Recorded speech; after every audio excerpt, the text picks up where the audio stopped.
I'm really honored today to have the director of Ma Rainey's Black Bottom, which will be on Netflix. They say soon, but when? It's this month. I know for sure. December 18th. I'm sorry, December 18th. Oh, that's this. Ida, you were right. Next week. Let me welcome to the show for the first time. Aida Rodriguez is here, of course. Let me welcome Mr. George C. Wolfe. Thank you. Thank you. Thank you. Welcome. Hi. Glad to be here. Glad to be here. Hi. Hi. Oh, is that applause I hear? Yes, that is. You deserve it. You deserve it. You deserve okay, it. well, thank you. Your relationship with August Wilson. Tell us about how you met him. I met August once. I literally met August once in the bathroom of the Goodman Theater in Chicago, literally. And this was, I don't know, I think this was like 2000. And and he said, I want you to direct one of my plays. And I said, well, can I read it? And he said, I haven't written it yet. And I said, well, how do I have to read it to see if I have anything to offer it? And so that was that. And and even though he and I were, working in New York, I think, and that was literally, I think, our only conversation. Cut to back in, I think it was 2018 or something like that. 18, 17, Denzel's talking to me about doing a Broadway show, and we ended up doing Iceman Comet. But in the process, he said, oh, and I want you to direct Ma Rainey. And literally, and I went, oh, okay. And so that in a nutshell, aside from, like you going to seeing the plays and seeing all the plays, this is my first time I've actually worked with him in his language and his play and his, and his artistry. So so direct turning Ma Rainey into a film was the first time. Before I get to how that happened, I actually saw Bringing the Noise, Bringing the Funk at the Public Theater. The first week it opened. I went with my college roommate and her baby, and it was a baby. He was like 8 months old. He was quiet through the whole thing, which was amazing because I was like, we're going to bring a baby to a play. The Public Theater is so tiny and tight. I'm like, you really bringing your baby? And the baby was, oh my God. So you are definitely legendary. The transition from stage, because I saw Ma Rainey with Whoopi Goldberg. I think Whoopi Goldberg started. I remember seeing her with and Anthony. He's an Avenger Anthony now. Mackie. Anthony Mackie was the stutterer, right? Yeah. No, Anthony Mackie was, I think, Levy, the same role that Chadwick Boseman played. That Chadwick Boseman has, right? As I'm thinking about the play on Broadway, how do you transition? Because Fences was they did a masterful job taking that Broadway play to the big screen. What was your challenge taking it to the big screen? Well, I didn't, I saw the play back in 1984 when it was originally done with Charles Dutton playing Levy and Teresa Merritt playing Ma Rainey. I went, oh, that's amazing performances, amazing play. And then, so therefore, then when Denzel asked me, I didn't have to dispel any notion of what it was. So I just played a game with myself and pretended that I was hired to do this script that was intended to be a film, not a play. So I just started digging into it the way I would any other project, and looking for places where there were details that could be expanded upon visually. Ma Rainey has this line to her manager because it's set all in Chicago in one day, and she has this line which she says, I don't like it up here in the north anyway, so I can take my black ass back down south where I belong. And at a time where 100,000 black people from 1900 to 1920 moved to Chicago. So for the opportunities to escape Jim Crowism, to do all of this stuff, you have this woman who's saying, get me out of here. I prefer the South. And so, as I dug in and started doing all this research about her, she owned 2 theaters in Georgia. She toured around and had a tent show. She employed all these black people. She was her own boss. So within the rigidity and the structure and the oppression of what was happening in terms of the Jim Crow structure and lynching and all of that, she was, like many black communities, built their own and supported their own and nurtured their own, so that by the time so that therefore she has no interest in going to the North, because once you go to the North and you want to perform or you want to do anything, you've got to come into contact with the white power structure. Whereas in Ma Rainey's world, in her tent show and in her entrepreneurship, she was the boss. So, and that just became really fascinating to me. So I wanted to visually manifest that so that we saw that she was a woman of power. So that she saw she was in charge of her own business and her own fate and her own world. So that became one of the ways in which I could expand upon that. So there's like a visual prologue where we see Ma Rainey in the South. Then there are other moments, at one point, Levy is obsessed about this door that's in the rehearsal room, and he keeps on going, that door wasn't there, and he's talking about the door. And then I made a decision working with Ruben Santiago, the screenplay writer, of, well, then why is he obsessed with this door and what's behind this door? So that therefore then at an emotional peak moment where he needs an escape, he breaks through that door only to find that it leads nowhere. So there were these things that were in the script that were either hinted at or suggested or questioned. And so those places just became opportunities for me to present and share an expanded visual vision, if you will, of the material. Hi, I'm Aida Rodriguez. Nice to meet you. Nice to meet you. I wanted to ask you, you had an opportunity to work with Chadwick before he graduated from this life, and Viola. Yeah. How was that? Can you share what your experience was directing him on that was his last project? Yeah, but at the time, we didn't know that. Right. At the time, it was what it was, which was this incredibly joyful experience. I mean, I just talked about that door, and I just talked about that door. And so at a crucial moment after something not great has happened to Levy, i.e. Chadwick's career, he decides he's going to break through that door. And we did about 4 takes of it.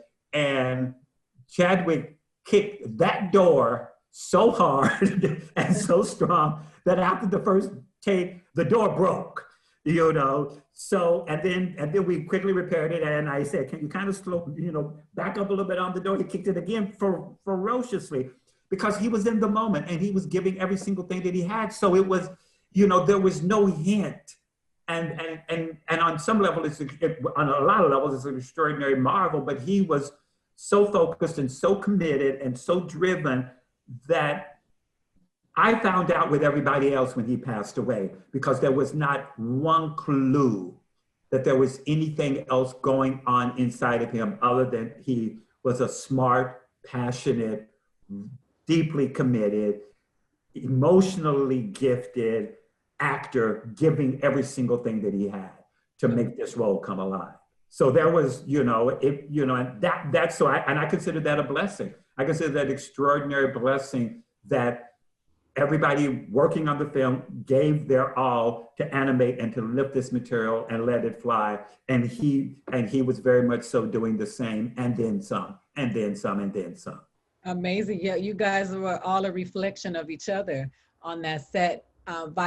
Queen Viola Davis, because I am a queen, I'm a Viola Davis stan is what the children call it. I guess so, yeah. I've had an opportunity to see her speak. I've had an opportunity to watch her. I watch everything that she does. I was a fan before she became America's favorite from Doubt, and watching her evolution as a solid actor, holding her own against people like Meryl Streep. And I've seen her trending since the press for this project, because they said that she has reached a place in this movie that is ethereal, is what they called it. Oh, wow, yeah. And you have a lot to do with that, because the director connects with his actors and the magic happens.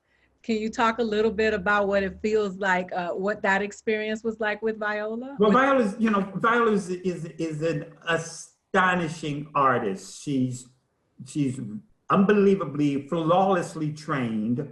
She's super ridiculously smart about text, about human behavior, about language. And then she has this emotional reservoir that only erupts into truth. and it's just there. And so it was so much fun seeing her, because Ma Rainey, as crafted by August Wilson, and Ma Rainey as all the versions of that I've read about her, was unapologetic in her power. So it was just thrilling watching Viola Davis become infected by Ma Rainey's power, and watching Ma Rainey become infected by Viola Davis's power. And I remember I was at the first fitting. I had been in Pittsburgh scouting locations, and she flew in from New York for this fitting with Ann Roth, the costumer, and Ann had come up with this bodysuit for her based on Viola's specifications about what size she wanted to be, in keeping with Ma Rainey's size. And she tried on the bodysuit, and then she tried on a mock-up of the dress that she wears for most of the film. And Anne gave her this white cap, and she was sitting down. There was this brief moment, and she's sitting down, and the way she was sitting in the chair and the way her legs were and the way everything was, it was just like in this brief moment, Viola just sort of physically disappeared. And I saw Ma Rainey. And it was it was very early on. We hadn't had a rehearsal, we hadn't filmed anything, but you just saw,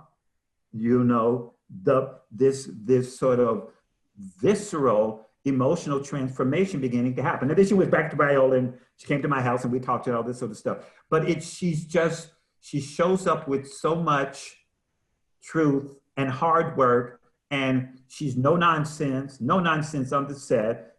She's giving 100%. Everybody else is giving 100%. She doesn't need to be flattered. She lets vanity go. She is there to embody the character, whoever the character is, and to give it as much life and truth and potency that she possibly can. And so it's a joy, because it's like you're working with this exquisitely crafted instrument that only speaks in truth. Wow. Goals. We're talking with, oh my God, George C. Wolfe, who I now know I can talk to forever. You also directed The Immortal Life of Henrietta Lacks. We dropped her name today when we were talking about Black women. Well, Aida was talking about Black women saving the world. The first woman to take the vaccine today was a Black woman in America. And you also wrote that film as well. Talk about that. The importance of these stories, but the importance of these stories being told through a Black lens, because the book was written by a white woman. Yeah. Well, I mean, the astonishing, perpetually endless, astonishing thing about Henrietta Lacks is she saved and continues to save the world through her genes. She was crucial for evolving the vaccine against polio. There has not been a major medical development that has happened since they started using her genes that she hasn't been crucial to. So there were millions of people who are still alive because of her. And the thing which is so unbelievably ironic and unbelievably astonishing about that, her family at the time lived maybe 2 or 3 miles away from Johns Hopkins and knew none of this. Had no idea that this was going on. And in many respects, they were dealing with and struggling with and fighting for their own medical conditions, their own medical care. And just the dynamic of that story. And then her daughter, Deborah Lacks, who was played by Oprah, just became this astonishing character, because she was on a mission ultimately to know her mother, but really what the journey was about was owning and knowing her legacy.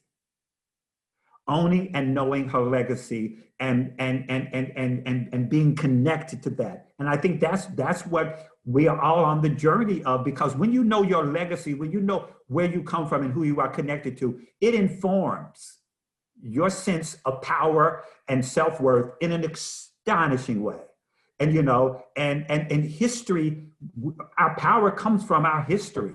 Our power comes from our complicated history, our dark history, our heroic history, our painful history. And that's what became so incredibly compelling to me, is this woman ferociously determined to know who she was connected to and the power that she felt as a result of it. We're talking with George C. Wolfe. He's the director of Ma Rainey's Black Bottom, which comes out on Netflix next week, Friday, December 18th. Yeah, next Friday. Yeah. It's bittersweet, you know, for me. I'm struggling. I'm gonna watch it because I always support, but it will be sad to watch Chadwick Boseman.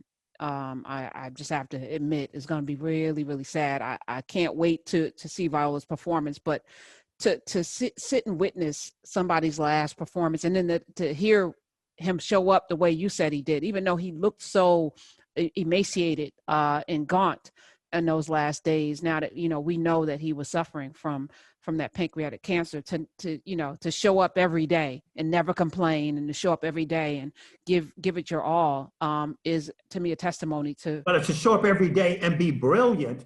And you must, I am telling you right now, you must see it, because it is one of the all-time greatest performances ever captured on film.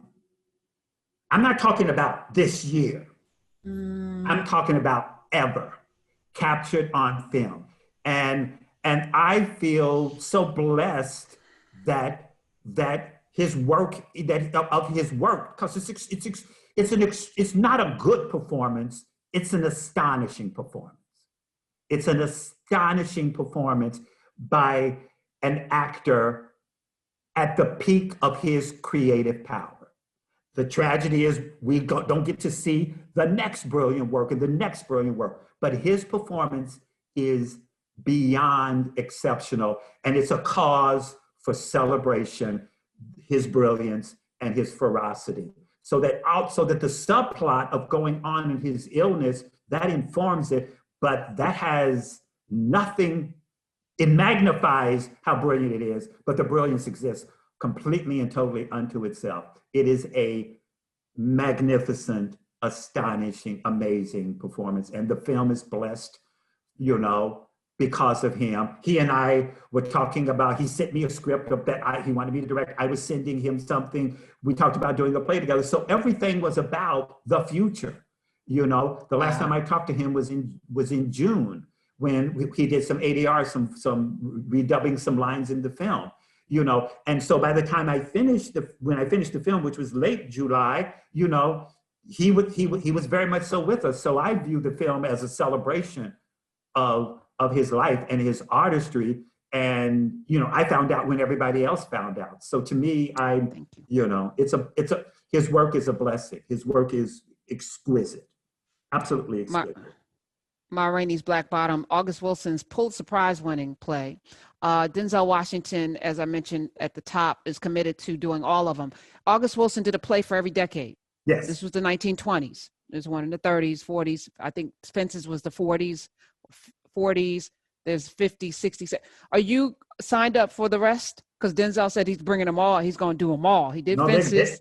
They have other directors. There are other directors eager to do them, you know. So this is my part. I helped, you know, Denzel did Fences, and now, you know, I've done my part on this one. And then, be curious and fascinating, wonderful to see other directors, you know, bite into this material, because it's exquisite. The language is exquisite. The craftsmanship is amazing. And it was one of those, I can honestly say it was one of those experiences. You know, a lot of times you do a project and the project lives and soars, and then you turn to some of the people who are in the project and you go, okay, thank you. It was really lovely meeting you, and may I never see you again. You know, everybody, I adored every single actor working on this project. The whole cast is extraordinarily gifted, and they were so generous and so supportive of each other and gave everything. It was truly honest. It was honestly one of my favorite creative experiences I've been involved in. Outside of Viola and Chadwick, who are shining stars, are there any other names who broke out for you whose performances we should know, because Hollywood tends to push the bigger names, but anybody absolutely, the whole cast. Glenn Turman is in it, playing Toledo, who is extraordinary, and was the original Travis, the original little boy in Raisin in the Sun. Coleman Domingo is incredible in the film. Michael Potts, wonderful. Taylor Page is one great actor. There's a character of Sylvester who's 17 years old. So I said, get me a 17-year-old. And we found this wonderful 17-year-old boy named Dusan Brown, who's just, who's so charismatic and so talented. And then Jeremy Shamos and John Conley. And I'm trying to make sure I don't leave out anybody so that therefore I don't get a hostile email. And I think that's and Chadwick and Viola. And they're all I heard that they just got some best ensemble nomination. I don't know who it came from, but the entire company is just really, they all shine, and they all have moments where they shine. They're a great group of actors. They should win an Oscar. I'm sorry. Yeah, they should all. We will. What's next for you, though? This is great. This is beautiful. We're excited for it. December 18th, this Friday, we're going to be right in front of the TV watching it. What else? What's coming up next for you? Hopefully sleep. Hopefully a lot of sleep. I don't know. I've written a couple of things. I'm working on a couple of other projects that, in probably maybe about 3 or 4 weeks, I might be able to announce, but I can't announce right now. I've been doing, and since the lockdown, I've been doing some more writing as well. So, it's like, it's challenging having been forced to stand still, but when forced to stand still, stories start to come out of you as well. So, and I've written one thing that, particularly going back to the legacy of Henrietta, I've written something that is about my family's legacy. So hopefully that will be happening soon. Beautiful. Well, you can come anytime, sir.